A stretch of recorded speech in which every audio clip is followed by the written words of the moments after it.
Merhabalar arkadaşlar, kanalıma mutfağıma hoş geldiniz.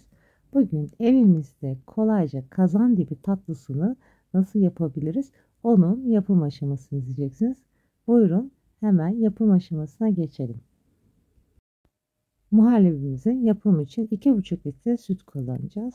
2 litre sütümü tencereye ekledim. Yarım litre sütümü de bu şekilde kaseye ekledim. 2,5 su bardağı olarak kullandığım bardak ölçüsü de bu ölçü arkadaşlar. İlk önce tenceremi ocağımın üzerinde alıp sütümü ılınmaya bırakacağım. Sütüm ılık sıcaklığa gelene kadar ocağımın üzerinde pişerken ben de bu arada içine eklemek için pirinç unu ve nişastalı karışımı hazırlamaya geçiyorum. Kenara ayırmış olduğum yarım litre sütümün içine 1 su bardağı pirinç unu, 1 su bardağı nişasta ekleyeceğim. Ben mısır nişastası kullandım. Sizler dilerseniz buğday nişastası da ekleyebilirsiniz. Sadece nişasta eklesem pirinç unu olmasa derseniz arkadaşlar pirinç unu ve nişastanın karışımıyla kazandibi çok farklı lezzet alıyor. Bunu da belirtmiş olayım.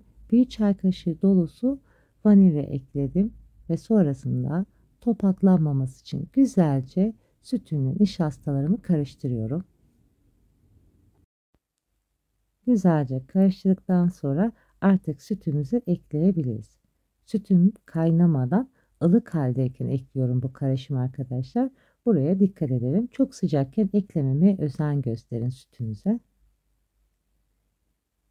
Şimdi artık kıvam alana kadar çırpma teliyle güzelce ocağımın üzerinde karıştıracağım. Muhallebimiz kaynamaya başlayınca içine 3 su bardağı toz şekerini ekliyorum. Yine aynı klasik su bardağıyla ölçüyü kullanıyorum. Tabii ki sizler kendi damak tadınıza göre bu ölçüyü azaltabilir, çoğaltabilirsiniz. Muhallebimizin dibi tutmaması için başında ayrılmadan güzelce savura savura çırpalım ki muhallebimizde hem de güzel kıvam alsın. Evet, yavaş yavaş kıvam alan koyulaşan muhallebinin içine 1 yemek kaşığı tereyağı ekliyorum. Tereyağı da kazan dibine çok farklı güzel lezzet veriyor. Siz de ekleyebilirsiniz. Tereyağı yerine dilerseniz katı yağ da ekleyebilirsiniz.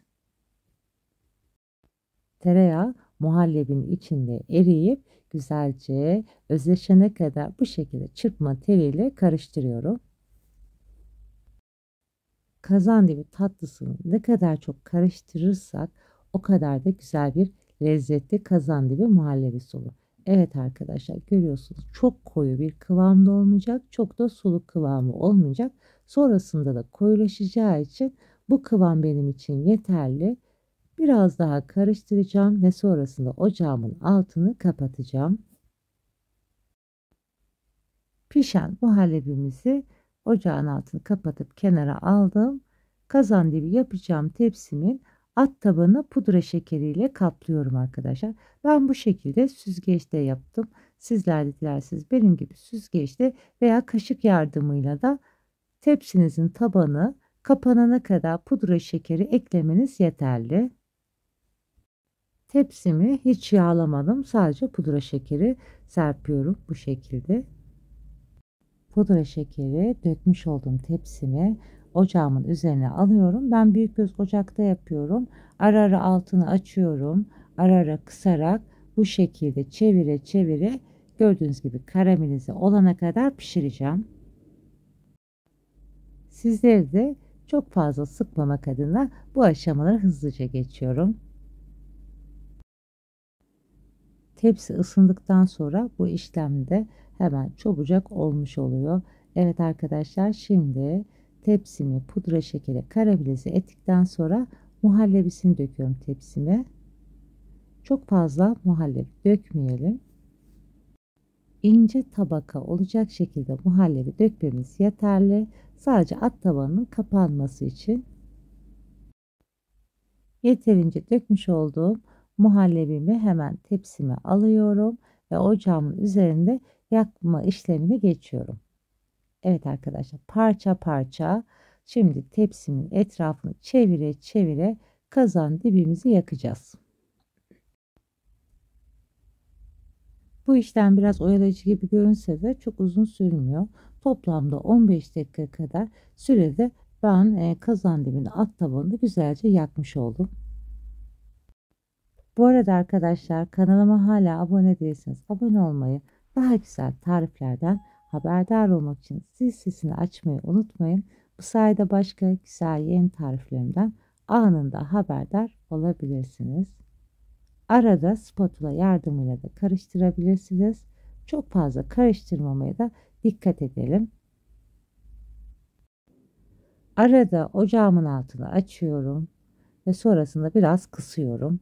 Bu şekilde orantılayarak muhallebim tepsinin içinde kuruyana kadar pişireceğim. Şu anda gördüğünüz gibi arkadaşlar tepsimin yarısını neredeyse yaktım. Yarısında geri kalanını da çevirerek o kısmı da pişireceğim. Bu arada bu işlem hiç tepsiye zarar vermiyor arkadaşlar. Zaten kazan dibi hemen kolaylıkla tepsiden ayrılıyor. Sonrasında da ılık bir su döktüğünüzde tepsinizi deterjanla yıkadığınızda tertemiz oluyor. Bilmiyorum, ilk defa yapanlar için bunu da belirtmiş olayım. Evet arkadaşlar, gördüğünüz gibi her yerini çevire çevire kazan dibinin alt tabanını yaktım. Yavaş yavaş sonuna doğru geldim. Biraz daha yakıyorum ki daha güzel kazan dibim yanmış ve lezzetli olması için. Kazanımın dibi artık hazır. Güzelce pişirip yaktığım kazan dibinin üzerine muhallebi dökeceğim. Dökmeden önce bu şekilde biraz karıştırıyorum. Ne kadar güzel karıştırırsak muhallebisinin kıvamı ve sünmüş olarak lezzeti daha bir farklı olur. Dilerseniz 1-2 dakika mikserle de karıştırabilirsiniz. Yeterince karıştırmış olduğum muhallebimi tepsime boşaltıyorum.